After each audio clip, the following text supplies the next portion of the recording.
Hi all, welcome back to my channel Back to Class, and this is Dinna.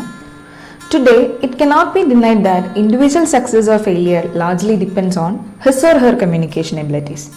Now let us understand what the term the communication means.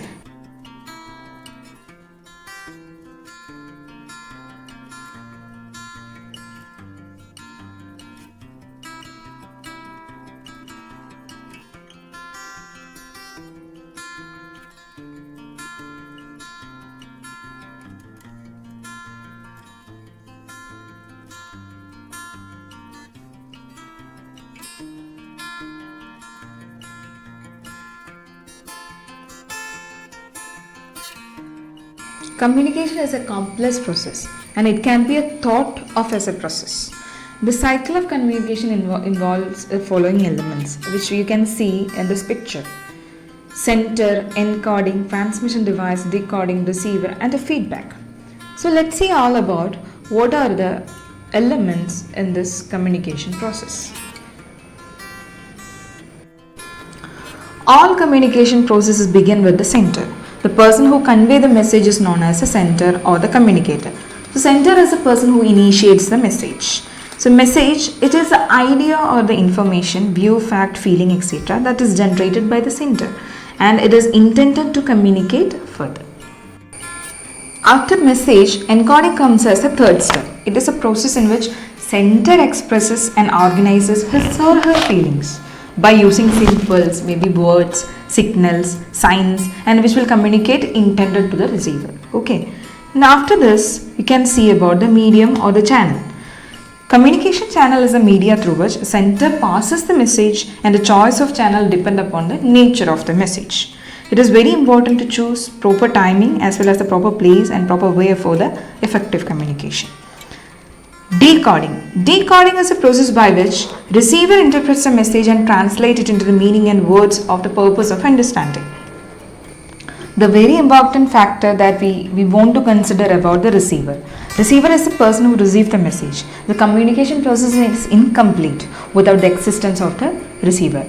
It is a receiver who receives and tries to understand the message. The next very important factor is all about the feedback. Feedback is always the last stage of the communication process. When the sender transmits a message and expects a response, the reaction and response of the receiver is known to be the feedback. It may be immediate, or it may be deferred, or it may be written oral. It depends. And this is all about the process of communication. And next is the types of communication. As you can see, oral communication and written communication. Oral communication refers to the spoken words and understood in the form of a sound. It is the most commonly used method for communication. Mostly in informal situations, we are using the oral communication. And it is also referred as a verbal communication, and oral communication takes place in many ways as casual. Written communication may take place in the form of office orders, memorandum, instruction bulletin, suggestion box, etc. like that. So, no business can exist without writing. So, written words become a record of things planned, carried out, and acknowledged. The next is the levels of communication. Communication is a universal activity, and there are so many levels at which people and organizations can communicate. So main levels of communication is, first one is interpersonal, second is organization, and the third is mass communication. So talking about interpersonal communication, it takes place between two persons or among people, and it is called as interpersonal communication. It can be both formal as well as an informal one. This form of communication is very advantageous because direct and immediate feedback is possible. If there is a doubt, it can be easily removed. The next is organizational communication. Later we will see about the internal as well as the external. Organization is a composite of many individuals working together towards growth. They are constantly interacting with each other, with the people outside the company on the basis of communication. So on the basis of their communication, this can be divided into two, that is internal as well as external. So next is mass communication, which means to communicate message to an entire population. For example, a prime minister addressing the public, politician addressing a particular meeting. This is all depend upon the mass communication. It is a message sent from a person or a group through a transmitting device, a medium, to a large number of audience. The unit of analysis of the mass communication is depend upon the message, the medium, and the audience. The next is about the evolution of a mass communication. So mass communication have evolutioned from the very beginning of the newspapers and print media in the year 1850s. And after this, photography were introduced into the industry from 1880s, and the cinema has been introduced in 1900s. And after that, 1920s revolutionized with the invention of the radio, and after this, television in 1950s. So this is a chronological order where we can see mass communication has been evolutionized in our world. On the basis of the flow of information, communication can be classified into four. The first one is downward communication. When information passes from the higher level to the lower levels, downward communication takes place. The communication from the manager to the employees shows a downward flow of communication, and it is based on the information. For example, notices, letters, circulars, memos, emails. So these are the different modes of downward communication. The main objective of the downward communication to give instruction, advice, request, ideas to the subordinate, and to prescribe the methods and policies as well as the procedures of the organization to the employees. And next is upward communication. In this, the flow of information goes from the lower levels to the higher level. The communication from the employees to the manager shows upward communication. The reports, proposals, suggestion box, grievance committee, etc. are the different forms of upward communication.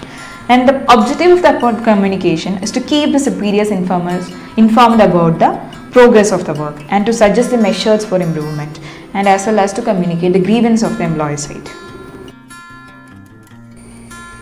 And next is horizontal or lateral communication. It shows the transfer of information among persons working at the same level. In the forms of horizontal communication may include letter, memos, meetings, telephonic conversation, gossips, conferences, and face-to-face contact. The main objective of this horizontal communication is that to promote teamwork and coordination, to exchange information among various employees of different departments, and to solve the problems among various employees of different departments. So this can be much more intensive. And next communication is about diagonal communication. It is also known as the crosswise communication. It flows in all directions and cut across different levels in an organization. When supervisor in the marketing department communicates with the managing director of the production, who is not only in the different department but also at the higher level in an organization. So diagonal communication, letters, mails, telephone calls, face-to-face contact. The prime objective of this is like to promote the feelings of fraternity and equality in the corporate sector and to increase the efficiency and speed of organizational activities. So these are the four forms of communication. So next is about business communication.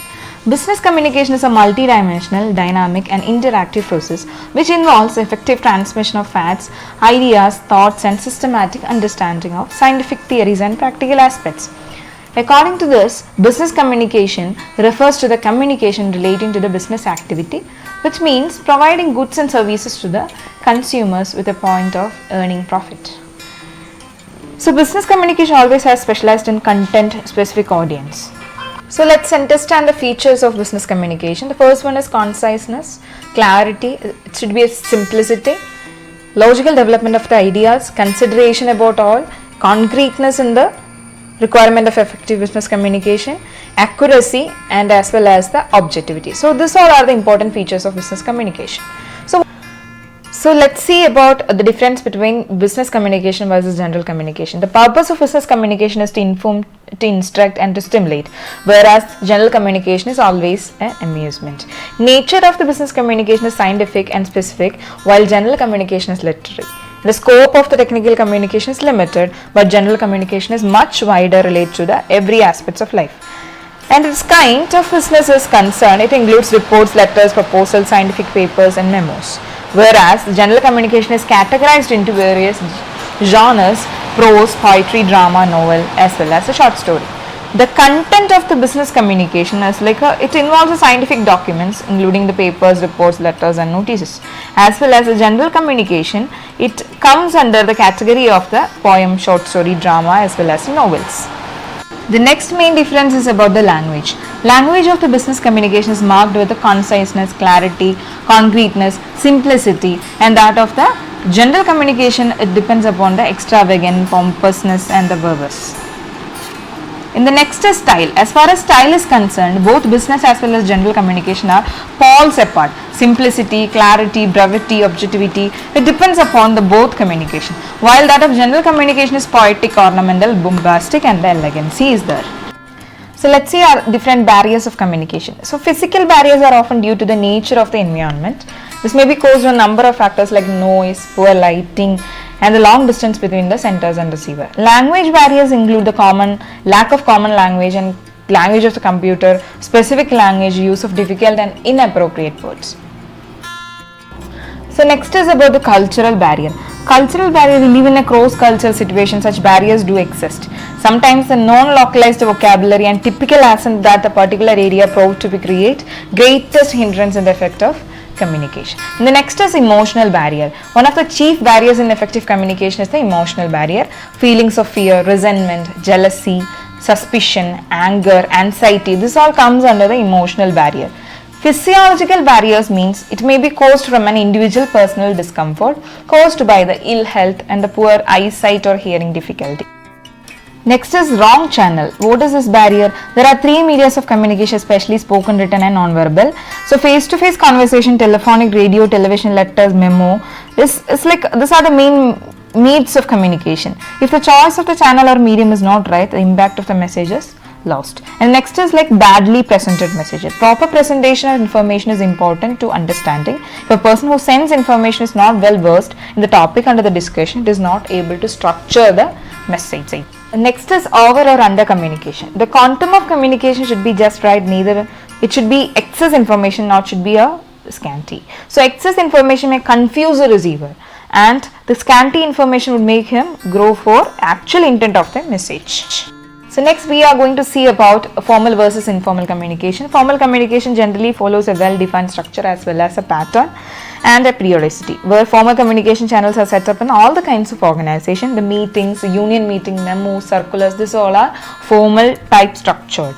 It is more authentic and expensive as compared to the informal communication. So informal communication take place in organization without following the formal lines of communication. Such type of communication usually take place among the workers to exchange their views and satisfy their needs.